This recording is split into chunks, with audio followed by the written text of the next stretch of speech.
Gunala Gaurav of the University of Oklahoma in the US. And the title of this talk is Characterization and Control of Spatial Quantum Correlations in Entangled Type Generation via Four-Way Mixing. Thank you for the introduction. Can you hear me well? Yep, we can hear you great. Thank you. All right. So hello everyone. My name is Gaurav Nirala. Today I'll be discussing some of the special properties of twin beams generated in Fourier mixing.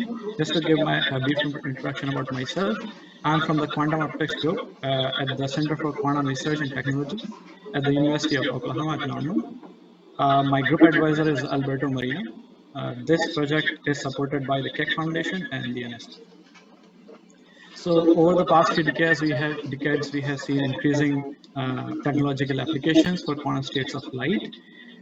In many cases, due to the interaction at the source, you get a pair of optical states or beams which share correlations among them, and these are often termed as twin beams. Use of these correlations in temporal domain has been successfully used to have an enhanced signal to noise ratio in case of interferometry and sensing application, as well as transfer and storage of quantum information. Now, it will be nice to be able to use these correlations in spatial domain as well. In this talk, I will be mainly focusing on bright twin beams generated in Fourier mixing. And by bright here, I mean that these beams have tens of billions of photons per second. As the signal to noise ratio scales, at least would scale as square root of number of photons. The spatial properties of these beams can be especially used for in vivo imaging of dynamic samples where the observation time is limited. Of course, the first step towards that will be to characterize the spatial correlations of these beams. Here we present our results showing that these beams indeed have EPR correlations in spatial domain, as well as we are able to see such correlations even with very small number of images. As most of this talk will be centered around EPR correlation, I will give a brief introduction here. So within the framework of quantum mechanics, if you consider a particle, you cannot simultaneously measure the position and momentum degrees of freedom with infinite accuracy. What this means is if you look at the product of the position and momentum uncertainties, it'll be greater than this particular quantity. However, if you consider a pair of particles and ask the question regarding conditional measurement in which you are estimating the position and momentum uncertainties of one particle, given that you measure these variables on the other particle. Now, if these two particles do not have any correlations, you again will satisfy a Heisenberg-like uncertainty principle. However, if these two particles share a common origin, you can end up with position and momentum correlations. And by the use of these correlation, you can indeed get an uncertainty product, which is less than allowed by Heisenberg-like quantity. The main thing, this would mean basically that you can estimate the position and momentum of one particle better than the uncertainty principle. But the main thing to emphasize here that these measurements are conditional measurements in which the position and momentum uncertainties are conditioned upon being able to measure the position and momentum of the other particle. Such a violation of EPR criterion would be a signature of EPR correlation, and this is exactly what we use here. In our case, such correlated particles are photons, and these are generated using the process of Fourier mixing. Here we have intense bright pump, which is incident on the nonlinear media, which is in our case a rubidium-85 cell. During the process of Fourier mixing, the pumped photons are converted into a pair of probe and the conjugate beams, and these beams are correlated. In order to make these beams bright, we seed the process. As this process is a parametric process following the energy conservation, two pump photons are simultaneously converted into a probe and the conjugate photons. The other conservation law this process follows is the momentum conservation, which is also known as the phase matching condition. Following this phase matching condition, if for a nonlinear process, the emission angles for the probe and the conjugate will be anti-correlated. What this means that the transverse momenta of these two beams are anti-correlated. So if you propagate these fields in far enough and look at the spatial correlations in the far field, opposite parts of the beams will have correlations. In case of ideal process in which you have an infinite pump, you will have point-to-point correlations, but experimentally you do not have that. What you have is a finite Gaussian pump, which would lead to spread in the k vectors of the pump. This means that if you take a particular pump probe vector, you will have multiple conjugate vectors participating in the for mixing.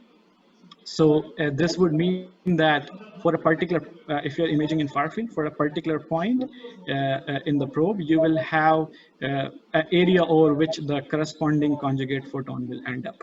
And the size of this area, which we term as coherence area, will give you the uncertainty in the momentum, conditional uncertainty in the momentum of the conjugate particle. Similarly, as these photons are generated on top of each other, you will have, if you are imaging the beam in the near field or looking at the position degrees of freedom, you will have point-to-point correlations. Again, as this Fourier mixing process is a finite bandwidth process, you will have spatial bandwidth process. You will have multiple angles over which you can have gain in the Fourier mixing, and this multiple angle will have a corresponding area over which these angles are accepted. This would again lead to a point to area correlation in the near field, and similarly you will have a near field coherence area. This near field coherence area will tell you the conditional uncertainty in the position of the corresponding conjugate photon.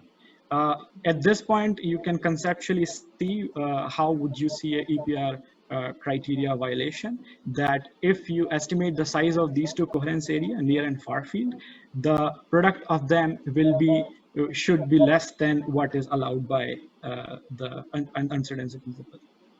So now we know theoretically what we are going to measure. Let's see how this is experimentally done. Here you can see a brief overview of our experimental setup. You have the pump beam, which is passing through the rubidium cell, and we have the input seed probe. In order to extract the spatial correlation, we need to image the, which we are doing this EMCCD camera here. In order to extract the position degrees of freedom of the photons, we image the cell center to the EMCCD camera, and in order to see the momentum degrees of freedom, we image the Fourier plane to the EMCCD using F2F imaging. Now, the important thing to notice here that these quantum correlated quantum properties can be effectively extracted using the fluctuations in the beam. For this, you need to get rid of the bright portion of the beam, as this will be contaminated with the technical and classical correlations. And this is done by using the frame subtraction technique. In this, you take two images of the beam and then pulse your probe in the pump and then subtract these two frames. This two frames are separated by a particular time separation of 60 microsecond. This time separation is greater than the inverse of the bandwidth of the process, and this ensures that we are not canceling any quantum correlations when we do the frame subtraction.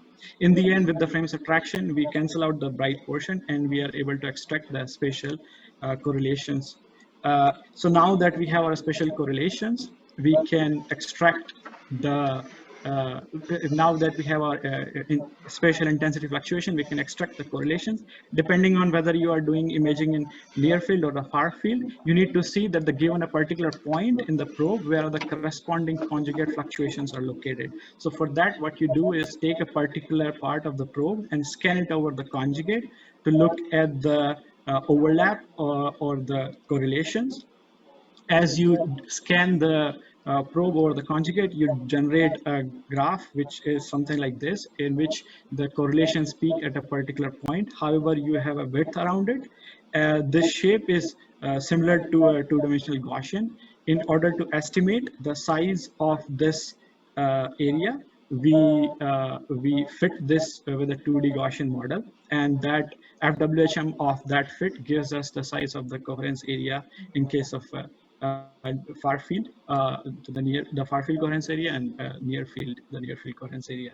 Now, finally, what we need to do is to extract the uncertainty in the position and momentum degrees of freedom using these two coherence area measurements. For this, we need to come from the pixel basis to the actual physical dimensions. Also, in case of position uncertainty, we need to convert this by taking into account of the magnification of imaging system. And in case of position uncertainty, we take care of the Fourier transform properties of the cell lens we used.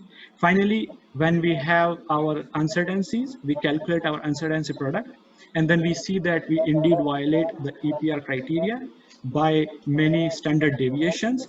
These results here are given for 200 images, but as I mentioned in my title talk, that these results are still valid if you go to very low number of images. So let's see that. For this, what we do is we plot the confidence level with as a function of number of images.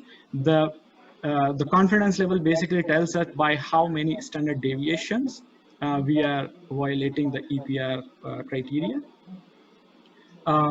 We consider only the results which are statistically significant. By statistically significant, I mean that we are at least 5 sigma deviations away. The results I showed you in the previous slide are exactly here at number of images is equals to 200. And as we decrease our number of images, you can indeed see that our confidence level is going down. And this follows the expected behavior of 1 over square root scaling. This scaling is expected because we are doing fluctuation statistics over independent images. As you follow this scaling, you can see that in principle, you should be able to expect a statistically significant violation even for a single image. However, for low number of images, the Gaussian fit, which we are doing to extract our uncertainties here, tends to be unreliable. This can be seen by looking at the uncertainty product itself. For higher number of images, our uncertainty product is a very nice steady state value. But as we go towards lower number of images, this tends to deviate from that steady state value. Therefore, we stop at number of images is equals to 5. But still at this point, you can see that even for 5 images, we are able to see a EPR violation by 1 order of magnitude. Now, just to give an idea of some of the other things we are trying in the lab is to be able to modify the correlations. So for this, what we do is we modify the angular spectrum of the pump, which changes the phase matching condition. And this gives shape of the cross correlation, which is no longer a compact area, but is distributed like this. We are still working out the total details of this experiment. In the end, I would like to conclude by saying that we have measured the spatial properties of twin beams, both in near and far field. We are able to show that these have spatial and EPR entanglement, both in X and Y directions. Along with that, we are able to see a statistically significant violation for a low number of images. I would like to take any questions here. Before that, I would like to thank the FIO 2020 organizer for having me present my work in this conference. Just as a side note, I would like to mention that most of the results I presented in my presentation are available in this reference here. Thank you. All right, thank you, Gaurav. We have one question from Professor Irina Novikova, and this is, how can you envision using this spatial entanglement for imaging or any other applications? Yeah, of course. If you have, so this will go back to this part here. If you have an image, if you have an object which is dynamically changing, you have a limited observation time. So if you place this object in one of the beams, and given that you have good enough transmission, you can image the position of the object much more accurately. Just by using the correlations, you can pinpoint it better than what is allowed by coherent state.